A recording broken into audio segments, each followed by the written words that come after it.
Hey guys, how are you all doing today? So I have a theory for you, and this might be a bit of a stretch, but if it comes true, it could be really cool. And this is something that came up on my gaming channel when I was talking to the chat, and we all kind of formulated this idea that maybe Ahsoka is the one who saves the Mandalorian. You know, maybe obviously we know that the Death Watch saved him as he was a foundling in the Clone Wars, as we saw in the Mando Season 1. However, what if she was, nearby, or she was part of it in some sort of way? And so that now we have confirmation, or at least strong rumor, that Ahsoka will show up in Season 2 of The Mandalorian, then maybe this all really ties together.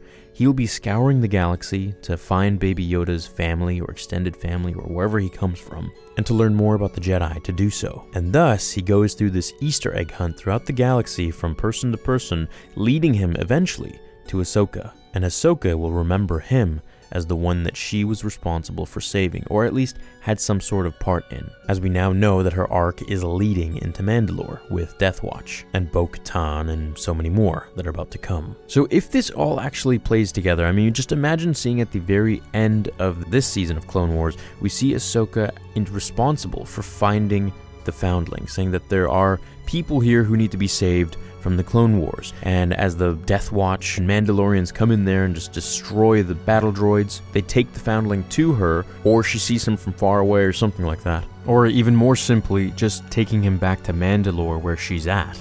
However, we gotta remember that the Mando says he doesn't know much about the Jedi, so this could be just a mind wipe, or he really doesn't know much about them because Ahsoka might have left very early in his life, if she was involved, and perhaps starts to train him along with the other Mandalorians. Maybe she beats Maul and overthrows him and becomes the leader of Mandalore, but she doesn't want the mantle, so she gives it to someone else, forever being ever respected on Mandalore. This is just a possible theory that I have, and I'm just throwing it out there. So let me know what you guys think in the comments below. How will Ahsoka tie into the Mandalorian? And this is kind of how I see it happening, since we know in the last episode, Bo-Katan is most likely going to save her, or at least be some sort of aid in her escape from the Pikes.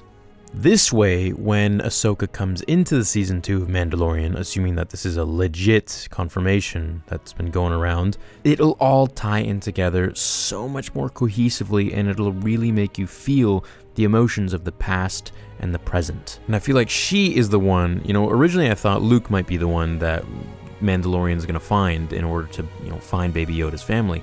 But it makes more sense now that Ahsoka, who knows everything about Anakin, Yoda, and the Jedi in general, would know where to take him, or at least know more what to do with Baby Yoda than the Mandalorian. I feel like this makes the story so much more intertwined, and I can't wait to see if this is actually going to happen or not. If it doesn't, well, fair enough, but if it does, it really leads Ahsoka into Season 2 of The Mandalorian and establishes what her point and purpose really could be for the show. Hope you guys have an awesome day, and I'll see you in the next episode. Until then, remember, the Force will be with you, always.